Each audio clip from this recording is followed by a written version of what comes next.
some of the worst practices of the Celtic Tiger.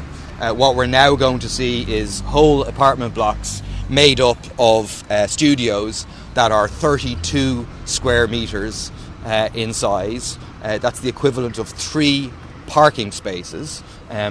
No obligation to have multiple bedroom units. You can just build them all with single studios. No obligation, it being taken out of existing plans that exist, for example, in Dublin City Council, that you need to have 5% of the area for cultural, community, artistic facilities. No, you're just going to be able to cram people in. This is shrinkflation on apartment sizes, because the rents are not going to be coming down. Just the size of the apartments that people are expected to live in, raise families in, are being shrunk dramatically, all being done at the behest of the property developers, the vulture funds, who want to increase their profits. They are making very, very substantial profits as we speak, but they want to make even more profits, and we have a government that is operating in their interest. It's why it was very important to see the protest organised by CATU at the weekend, maybe 5,000 people outside the Dáil, and hopefully that is a step towards very, very big protest in the run-up to the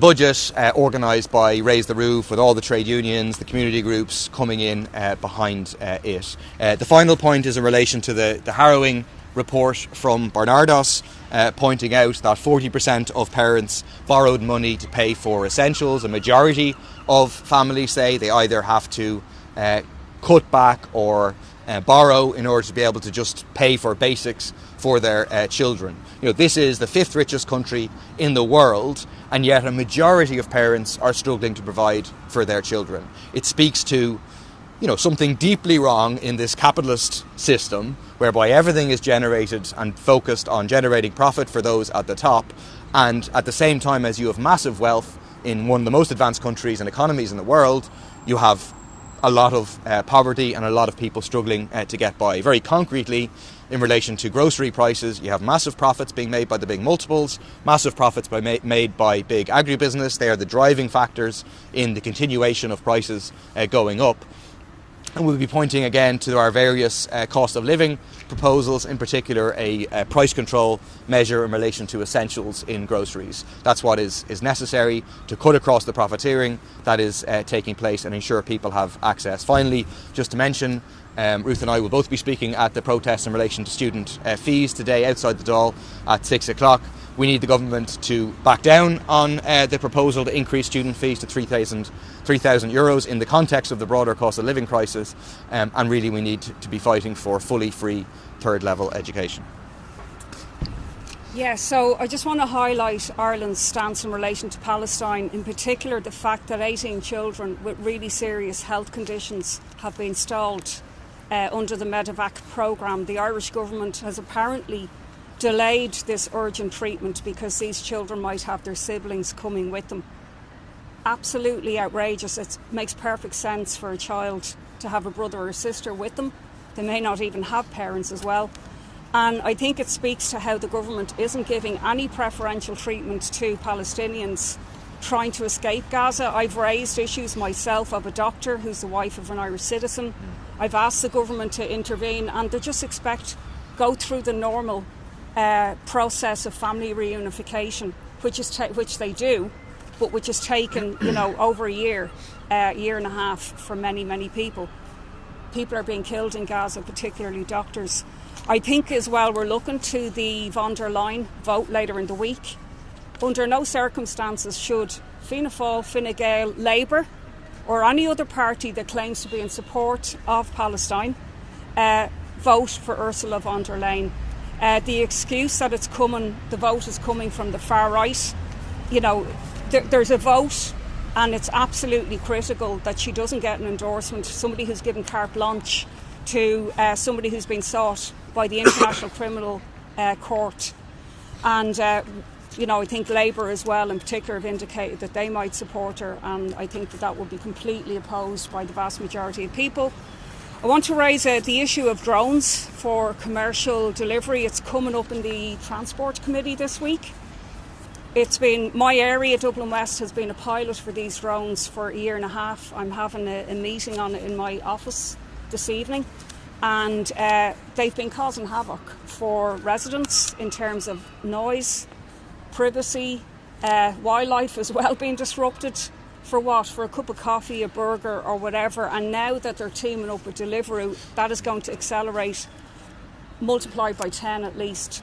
So I think it's absolutely critical that the community is listened to, that there's community approval and assent to allowing, in the same way as you apply for planning permission for a building, this whole process should have to seek community consultation and support. Lastly, as well, the student fees issue, looking to the protest this evening. I think it's critical that the government backs down on this. This is something that so many families are already having to reduce their scope of opportunities because of the housing crisis. Now people are choosing cheaper courses, courses that don't involve travel. And this taking away of supports that people would have had when we know that the cost of living is a real serious problem. So we'll be raising that in the Dáil as well. Do you have a view on Micheál Martin's flights, changing his flights?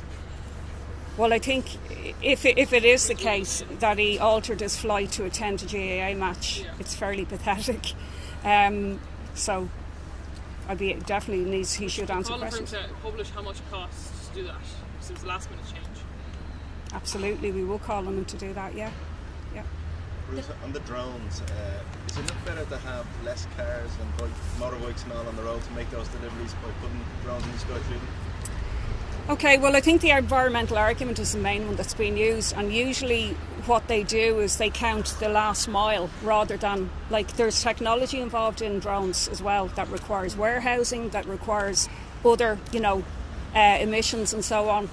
As well as that, there's a significant migrant workforce and workforce in general who are delivering on bikes. We know delivery workers are mainly on bikes, which are environmentally friendly. They're going to lose their jobs if this drone operation takes off. So we're going to have a contribution at the meeting tonight from an Australian professor who helped a community in Australia where this was started by Google actually there about 6 years ago. And they successfully challenged the drone delivery in their area. So we're going to be listening to and taking advice from her as well. Do you think it's appropriate for the common drones for the government to be promoting Ireland as a possible global leader on excelling our uncluttered airspace at a time when they haven't even published the framework around how they would be operating with a lack of regulation in the area? Is that appropriate? No, I think to market Ireland as a place for drones because of uncluttered airspace is something that I've only heard today. Also, there's a very friendly relationship between tech companies and the Irish government, and we have to challenge this inevitability about every single piece of tech that comes along. I'm totally in favour of drones for medical deliveries, for prescriptions, for so many useful things. Isolated areas were mentioned, rural areas. But the idea that just this airspace over us should be just unleashed with no approval from local communities. People are losing their peace, the right to enjoy their gardens. Significantly, if you're near some of the flight paths, it's constant. I was out delivering leaflets on Saturday, and every 20 seconds a drone was going over the estate that I was in. So it is a significant incursion, and it's going to multiply by 10. That's the thing. They want to go from 170,000 to 2 million flights. Gary Gannon was speaking here just a short time ago and was asked about the presidential election. He said that, look, basically a shortlist for the Soc Dems at the moment seems to be Francis Black or Catherine Connolly. Obviously there's a meeting coming up of the number of parties in the next 24 hours or so on that topic. So in terms of the wrong grouping, is there any addition to that shortlist as opposed to those two potential candidates?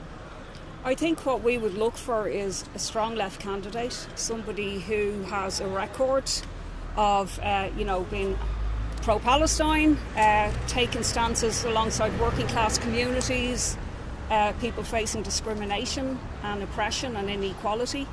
I think not aligning themselves with Fianna Fáil, Fine Gael, right-wing parties or independents. And we would look at who comes forward and pick who we think is the strongest on that basis. No, sorry, I said somebody who aligns themselves with Fianna Fáil, Fine Gael, or even right-wing independents, in their daily work and so on. Can I ask you about something Richard Donoghue of Independent Ireland said? They were talking about their own, I suppose, ideas or whatever, who they back for the presidential election, and Richard O'Donoghue said that whoever the president is needs to be respectful of the Irish culture, that people can come in with their other cultures, that's fine, but the Irish culture needs to be protected because Irish people are at risk of becoming a minority in their own country. Do you think that's an appropriate comment? Yeah, sure. No, I don't. I think it's dog whistling by Independent Ireland, which is not new. That's their stock in trade. I think, and I think most people in Ireland consider that our culture is enriched by people coming here from other countries, from other backgrounds. And personally, I'd like to see a president, like we have had with Michael D. Higgins, who defends that modern, progressive, multicultural vision of what it is to be Irish, not some backward view of, going back to the days when this country was run by the Catholic Church. I don't know if that's what Richard O'Donoghue and Independent Ireland want us to do, but certainly, I think it's likely that if there's a left candidacy in the presidential election, and if there's an Independent Ireland supported candidacy, they will be candidacies on opposite sides of the political divide, and I think that's part of what the political debate will be about. I think it's why this election and why the position is so important. Was it a racist comment? I think it was certainly dog whistling.